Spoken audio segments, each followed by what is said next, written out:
আসসালামু আলাইকুম, welcome to my channel আনাস্টেক। আজকে আমি আপনাদেরকে যে বিষয় নিয়ে আলোচনা করব সেটা হলো আপনাদের ভিডিওতে background noise remove. Video video বলতে আপনাদের যে অডিও ক্লিপটা আছে, আপনারা অনেকেই আছেন যারা ভিডিও অডিও একসাথে করেন, আবার অনেকেই আছেন যারা অডিও আলাদা করেন এবং ভিডিও আলাদা করেন।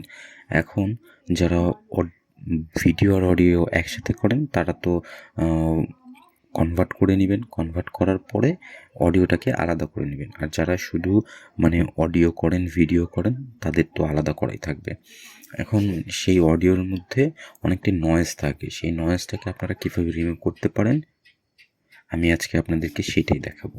আপনারা ফার্স্ট একটি ব্রাউজারে চলে যাবেন। ব্রাউজার থেকে এখানে অডাসিটি নামক যেই অ্যাপসটা আছে সেই অ্যাপসটা আপনারা ডাউনলোড করে নেবেন। আমি অলরেডি ডাউনলোড করে রেখেছি। এখন আমি এই যে আমার সেই অ্যাপসটা আমি ওপেন করতেছি। এখন আমার অ্যাপসটা ওপেন হয়ে গেছে। এখন আমার একটা অডিও ক্লিপ আছে, সেইটাকে আমি এখানে জাস্ট ইনপুট করে দিচ্ছি। এখানে এই যে আমার অডিও ক্লিপটা আমি এখান থেকে জাস্ট ইনপুট করে দিলাম।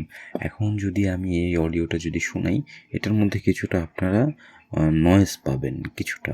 আমি অবশ্যই ক্লিয়ারলি অডিও করেছিলাম, সেই জন্য নয়েজ অতটা নেই, কিন্তু কিছুটা নয়েজ পাবেন। কিন্তু যখন এটাকে আমি একবারে নয়েজ রিমুভ করে দেবো, তখন কিন্তু একবারে নয়েজ আপনারা পাবেনই না এখান থেকে।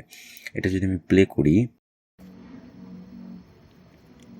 আমার সোনার বাংলা আমি তোমায় ভালোবাসি, আপনারা এখান থেকে কিন্তু কিছুটা পেয়েছেন, নয়েজ পেয়েছেন। এখন সেইখান থেকে এখন আপনাদের কি করতে হবে? হ্যাঁ, আপনাদের একটা বিষয়ে বলে রাখি যে আপনারা যখন অডিও করেন বা ভিডিও করেন তখন ফার্স্ট সেকেন্ড থেকে কথা বলবেন না। 2-3 সেকেন্ড পরে বা 4-5 সেকেন্ড পরে আপনারা কথা বলবেন। যেমন আমি এই যে এই পর্যন্ত কথা বলিনি, এটা জাস্ট একটা নয়েজ ক্যাপচারের জন্য রেখে দিয়েছিলাম। এখন আমি এটাকে জাস্ট সিলেক্ট করে নেব। এই যে আপনার যে মাউস কার্সার আছে এইখান থেকে ধরে এই যে এরকম করে, যেরকম আপনারা কোনো লেখাকে সিলেক্ট করেন এরকম। তারপর এখান থেকে ইফেক্টে চলে যাবেন। ইফেক্টে চলে যাওয়ার পরে এখান থেকে নয়েজ রিমুভাল অ্যান্ড রিপেয়ারে চলে যাবেন। তারপরে এখান থেকে চলে যাবেন আপনারা নয়েজ রিডাকশনে। নয়েজ রিডাকশনে যাওয়ার পরে এখন স্টেপ 1, স্টেপ 2 দুইটা আছে। ফার্স্ট স্টেপে আপনারা এখানে কি করবেন, সেটা হলো গেট নয়েজ প্রোফাইল ক্লিক করে দেবেন। এটা প্রোফাইল সেট হয়ে গেল।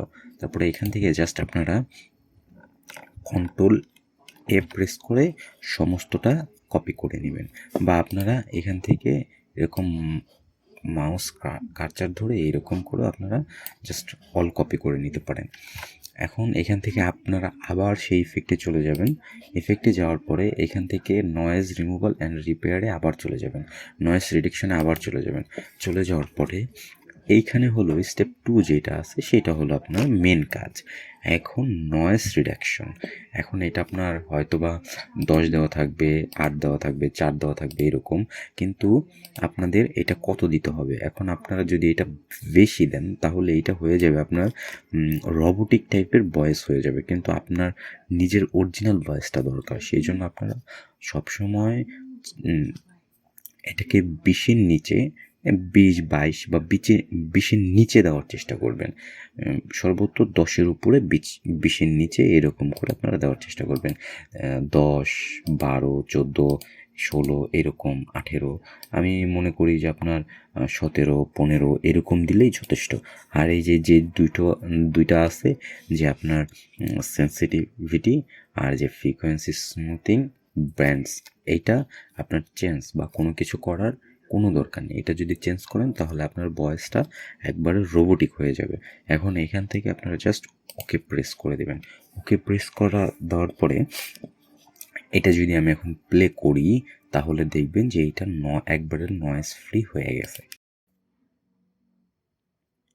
আমার সোনার বাংলা আমি তোমায় ভালোবাসি, এটা তো দেখলেন একদম নয়েজ ফ্রি হয়ে গেছে। তারপরে এখান থেকে কি করবেন, এখান থেকে জাস্ট আপনারা ইম্পোর্ট নামক অপশন আছে, ইম্পোর্ট টু MP3, এটাতে জাস্ট ক্লিক করে দেবেন।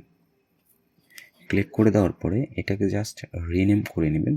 আমি জাস্ট একটু রিনেম করে নিচ্ছি। এরকম রিনেম করে এখানে আপনি যেই ফোল্ডারে বা যেই ফাইলে আপনি সেভ করতে চান সেটা সেভ করতে পারেন।